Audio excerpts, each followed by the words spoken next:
Thank you so much for taking the time to speak with me today. For our fifth episode, sorry, we have Dr. Russell Jeung, professor of Asian American Studies at San Francisco State University and co-founder of Stop API Hate, a national coalition dedicated to fighting racism and discrimination against Asian Americans and Pacific Islanders. Dr. Jeung, could you tell us a little bit more about your background with the API community and how you got involved in founding Stop API Hate, and also how you kind of like got into Asian American Studies as like a field or discipline? Okay. Well, glad to be here. I grew up in the San Francisco Bay Area and have been in an Asian American context most of my life. And while I was growing up, the Asian American movement of the 60s and 70s was really um, burgeoning with the student strikes at San Francisco State fighting for ethnic studies, and then neighborhood housing issues really being struggled over in Manila towns, Chinatowns, and Japantowns. So um, I grew up in that political context where there was a lot of activism. And then I worked in Chinatown and I saw how hard immigrant workers um, had to labor. And even though they were working hard, they could never get out of poverty. And this was in high school. And I realized, well, things aren't fair in the United States. There's a lot of injustices, a lot of contradictions. And I just wanted to, I grew up as in the church. And so I wanted to, I saw how wrong things were and I wanted to help make things right. And then going into college, I continued to sort of pursue how can I help change society. And that's one of the reasons I went into Asian. I studied sociology to figure out how to make social change, how social movements make change. And then I started teaching in Asian American studies. Um, and my dissertation was on how Asians came together as a pan-ethnic grouping, as a racial grouping, not just, Chinese fighting for Chinese or Koreans fighting for Koreans, but Filipinos and South Asians coming together in a pan-Asian perspective. And so I started teaching in Asian American studies at San Francisco State. And, because we have a legacy of being rooted in the community, wanting to empower the community and make community change, I had always been doing that in my career. I worked with, Chinatown residents to make their housing better. I worked with refugees from Burma to address their needs. I worked with um, Tibetan women to do a needs assessment. And when I saw racism against Asians rising during COVID-19, then I began to document it because I teach public policy. I knew we needed data. And because I teach about building social movements, I knew how to bring together groups to organize. And so a lot of my academic training about public policy and about studying social movements came together at Stop API Hate, where we gathered data to try to influence public policy and where we tried to build a movement for change. And that's how I got involved. Yeah, for sure. And then can you speak to a little bit about like Stop API Hate's like data collection and like data-driven social policy stuff during the pandemic? Sure. So we knew that if we didn't collect data, first of all, people wouldn't pay attention to us. But secondly, people would say, oh, that's just a bunch of individual prejudiced individuals. But what happened is once we created the website, people were reporting from all over the nation and the globe. And the accounts were just horrific. People were spitting at grandparents and, throwing rocks at kids. And it was just so violent and so harsh that the stories really were powerful. And then when people began to, capture on their phones incidents of hate, then I think the graphic footage plus the data helped frame the issue that this wasn't a bunch of individual prejudiced people, but this is a nationwide problem that's in, that's fomented by institutional racism, by politicians and social media. So I think our data really helped frame the issue that it wasn't just a few people, but it was a national crisis. Yeah, for sure. And I really appreciate and admire your research. Can you share a little bit about your research on like API activism and its like kind of history? Sure. So, as I study Asian American movements, the more I read and learn and look at archives, the more I realize Asians, since they've been here, have always organized for justice.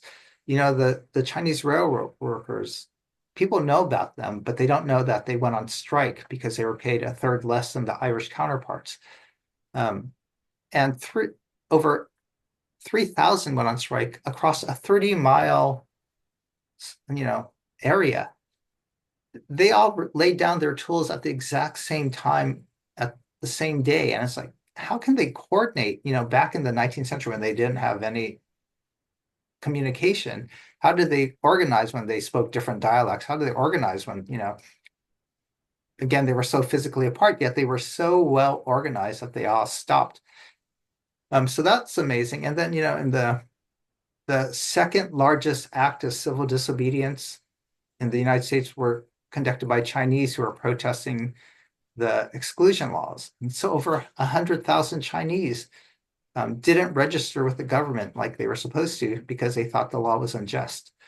So from their start, Asians were fighting injustices. They were working in collective action, and they knew how to do it really well. I think they serve as models for us today that if we see something unjust, we don't have to just sit back passively and just let it happen, but we could get together, organize, and try to fight for change.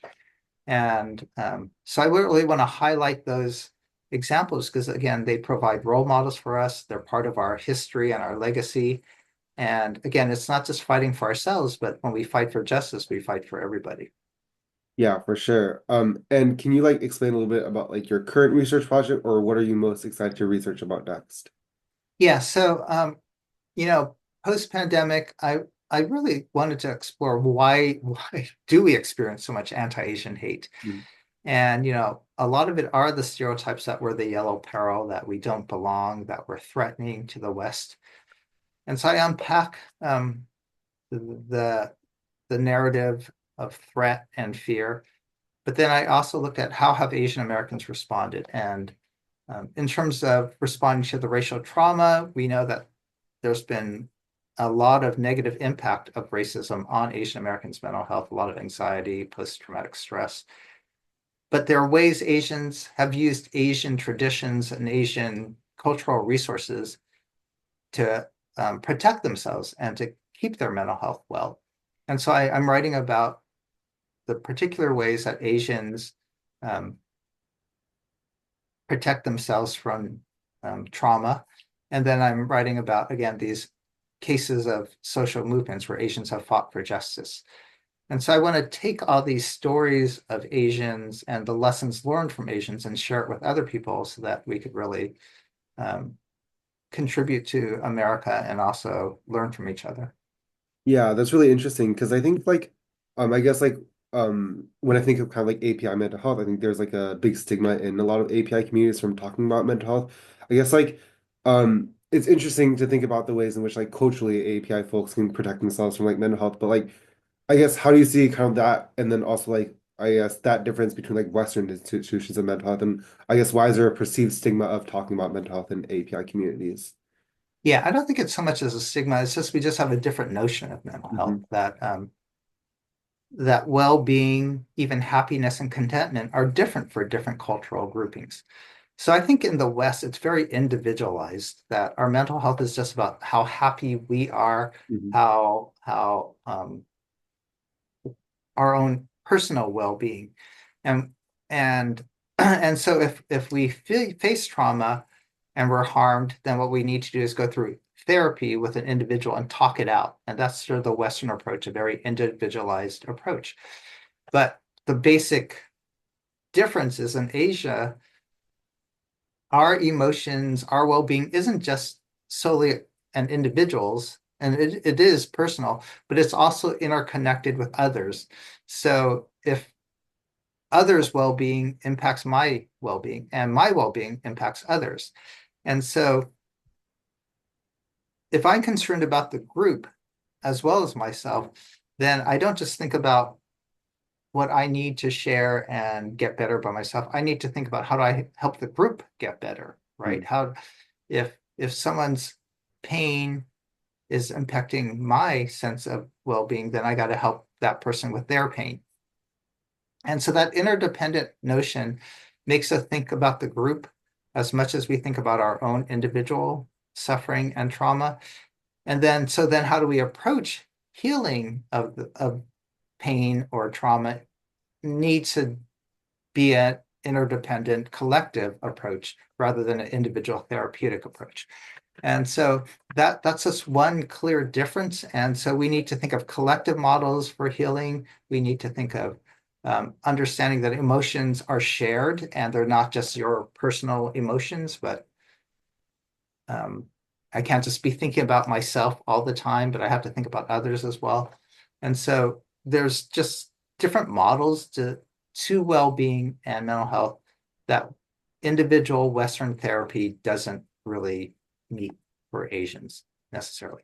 So it's not like we don't think about mental health. It's just that we think about it differently, and we don't think that this individual therapeutic approach is necessarily the only or best way to deal with one's depression or one's anxiety. Yeah, that makes a lot of sense. And kind of like as a follow-up, I think that like, we kind of like talk about the pandemic as kind of like a flashpoint moment for like the community, especially in regards like mental health. So how have you seen like the understanding of API mental health evolve like since and during the pandemic? Um, well, you said that there's a stigma in mental health, but actually Asian American professionals, those who have access to therapy, they go to therapy. So it's not like we don't go to therapists or professionals, and it's not like young people avoid it. I know a lot of high school and college students talk about mental health a lot. So it's not stigmatized in those age groupings either. So since the pandemic, I think everybody is aware of the mental health crisis. I actually think if you're not anxious, then you have a mental health problem because you should be anxious with our society today, with the politics, with the economy, with deportations, with um, the climate crisis. So to me, anxiety is a good response to thinking about the future and figuring out we don't know what's going to happen. So I think people are pretty aware of of mental health and how Asian Americans respond to mental health. I think we're developing new models of how to again do collective care, new models of how to do preventive approaches to taking care of ourselves before we get to harmful negative responses to traumas. Yeah, for sure. And then how have you seen like your academic work and like research and teaching like intersect with like kind of like your nonprofit work? Well, I'm not working with sub API hate anymore, but I think all my academic work, I hope to translate to the broader society and especially the Asian American community. So, um, I'm writing now in less academic forms where I'm publishing academic articles, but I'm trying to write to the general public. I'm trying to write op-eds. I help people with their podcasts and their TikToks. And so that's what I have a research team, and we take what we learn about social movements and we write it up in academic form for journals, but we also turn them into TikToks. And so we're trying to share this information widely in a different range of media so that different audiences could learn about it and then use it well. Yeah, for sure. And I heard you, I think, recently attended an ethnic studies conference in Boston. I think, is that right? Yeah, Um, yeah, Asian American Studies Conference. Yeah. yeah, Asian American Studies. Could you kind of like talk a little bit about it and how like, educators across the country are kind of like dealing with like the recent funding cuts and attacks against like equity education? Mm. Yeah, it's a difficult time now. So the current administration issued an executive order that's against diversity, equity, and inclusion.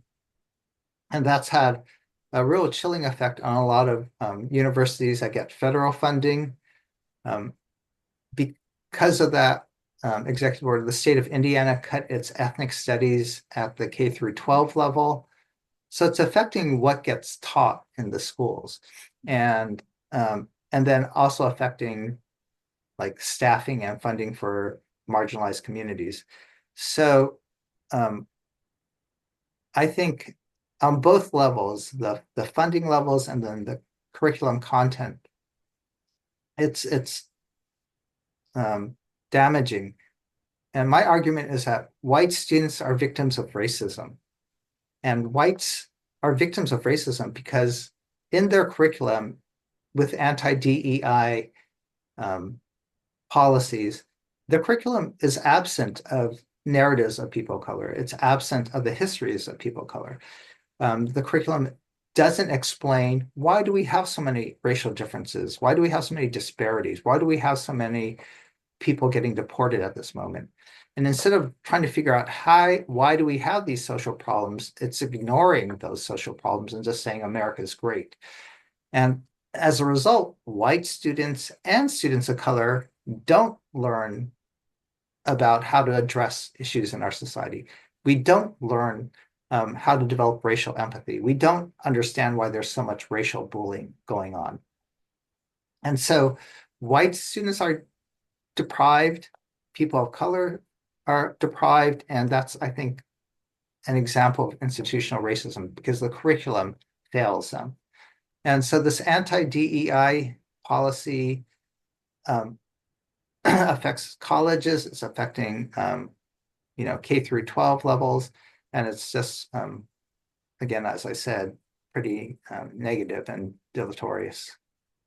Yeah, that makes a lot of sense. And like I think you mentioned like deportations and the recent wave of like anti-immigration rhetoric. I think you've done kind of like some research on immigration. How have you seen kind of like your research affected by these like kind of recent events?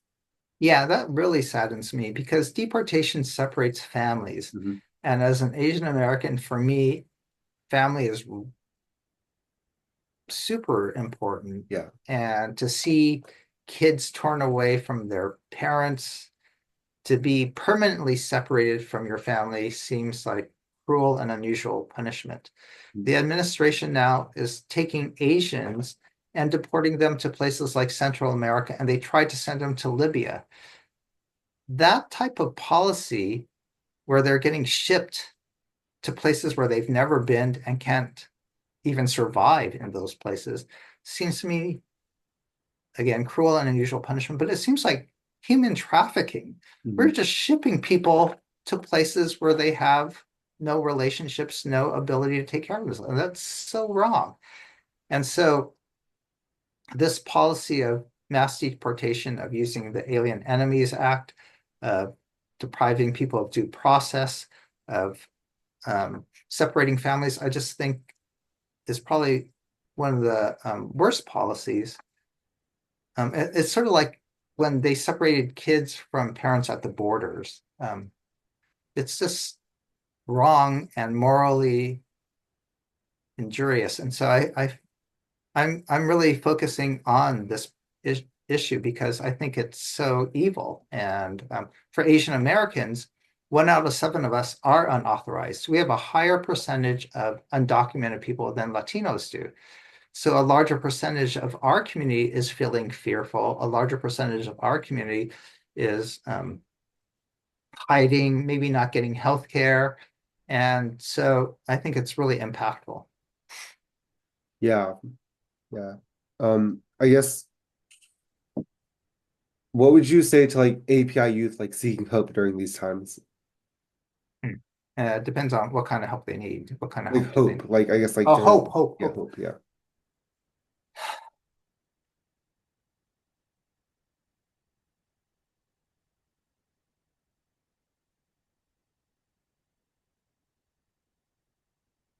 That's a great question. I think young people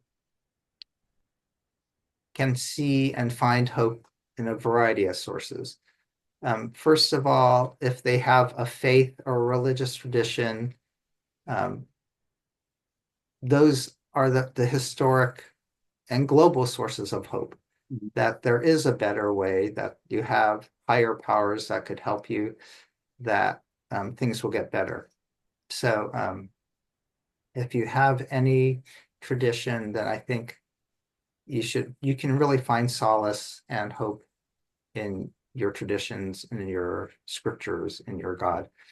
I think we can find hope in our family and our family stories that our ancestors went through really difficult times too and traumatic times. They went through war, they went through depressions, they went through poverty and famines. They went through World War II, perhaps, where fascist nations were trying to take over. And they survived by coming together. And I think we could learn from them. I think young people could find hope in themselves too, that if they work together collectively, we could make changes to actually reverse climate change. We have the capacity among ourselves, if we just live more simply, Mhm. we could cut carbon emissions, Yeah. right? If we just ate less red meat, if we just um, created policies for sustainable energies, we have the capacity to stop a global crisis. So I think that's the hope, is that if we learn to work together, if we learn to work en masse, then we can make change. So I think that's the hope, is that we have each other and we need each other at this time.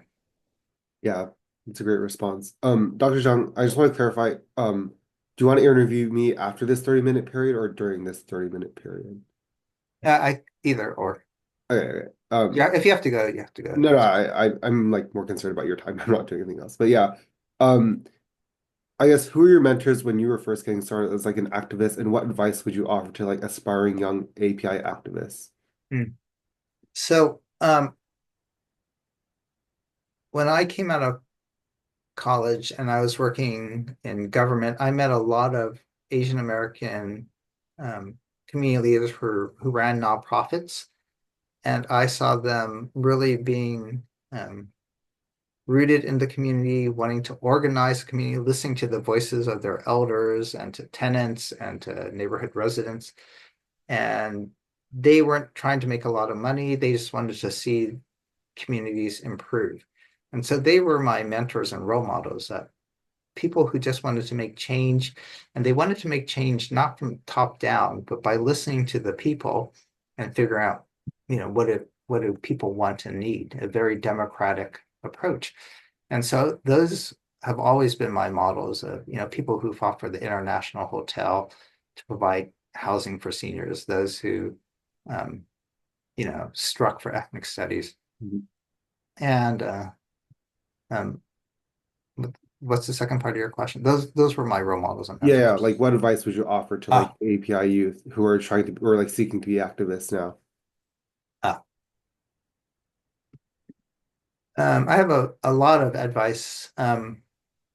So I think that model of, we call it a theory of social change, of how to improve situations, and that's done by trying to create movements, by learning from people on what they want, by organizing and providing data and information so that people can make good decisions. That theory of change is consistent. So if you want to be an activist and want to make change, you could work on all levels. You could learn how to be a community organizer and get people together. You could learn how to be a planner and learn from the needs of the people. You could learn how to be a data analyst to figure out what information do we need to provide um, elected officials. So there's a lot of levels where you can be an activist. It's not just going out and protesting, but that's important. But you could also work on the policy level. You could look at the administration level. You could work at the creative level, right? The narrative change level. So there's lots of ways you can be an activist. I just think what you should do is um, find out what issues you're passionate about, and then find out what skills and strengths you have.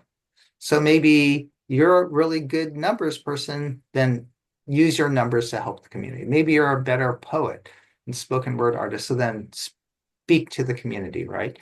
And I think for me, it's like, again, connecting your individual skills and talents with the needs of the community and see that intersection.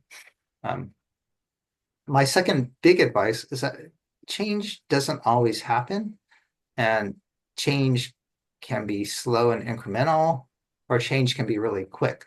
You don't know So what you need is hope and faith that what you're doing is the right thing to do, not because it's necessarily the effective thing where you're going to see immediate results, but it's going to be activism sort of like a lifestyle thing, that it's doing the right thing. Activism is a way to express your values. Activism is part of your daily life, so you don't burn out. And so I see a lot of burnout among people, and Mhm. maybe it's because they expect change to occur right away, or maybe they um, don't know how to balance their lives or integrate activism into their other parts of their lives. So if you want to be an activist, make it a part of your regular life, that um, that's part of your moral system. Mhm. Yeah, that makes a lot of sense. And then before we wrap up, do you have any like questions or topics that you would like to speak about or message that you like API youth listeners to hear? Hmm.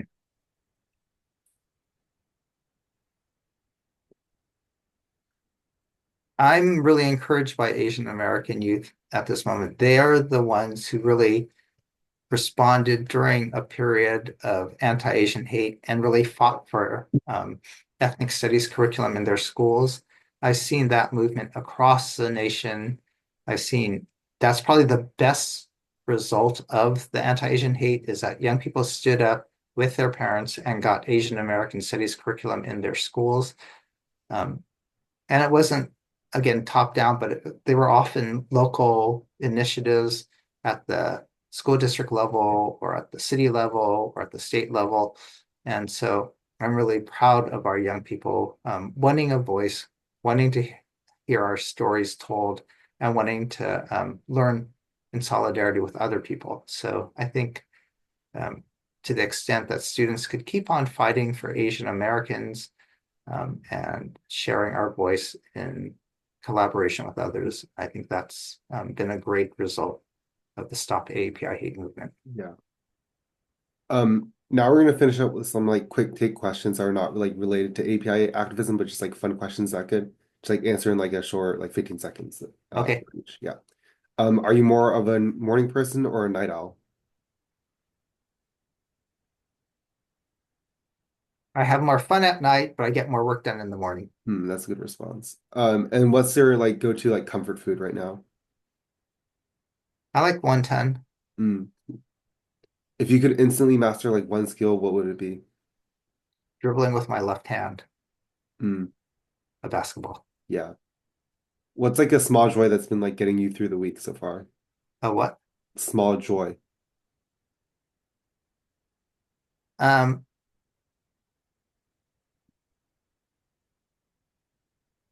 I like uh, seeing things cleaned up. So vacuuming actually is a small joy. What's your favorite way to like unwind after like a long day? I run a lot. I love running in the hills in Mm-hmm. Oakland, in Redwood Park and Roberts Park. Yeah, yeah. I really like going hiking there too. Yeah, it's Yeah, it's beautiful. What's like a book, show, or movie that like you've recommended to others recently? I just saw Thunderbolts. It's really good. Go see it. Hmm. What's one thing you wish people asked you more about? I wish they asked me more about yeah, how to make change. Mm, yeah. What's something unexpected that always makes you smile? Um, I like seeing uh younger kids, like toddlers. They're always fun. Hmm. And then lastly, like what's one word you'd want to carry with you for the rest of the year or carry with you? Um, Joy. I want to Mhm. find joy in my work Yeah. and teaching and writing. Hmm. Yeah. Thank you again for sharing your time and perspective. Your story is a powerful example of how API individuals continue to rise and resist. I can't wait to share your voice with others, especially young people who are looking for guidance and inspiration. Yeah. Thank you. Thank you.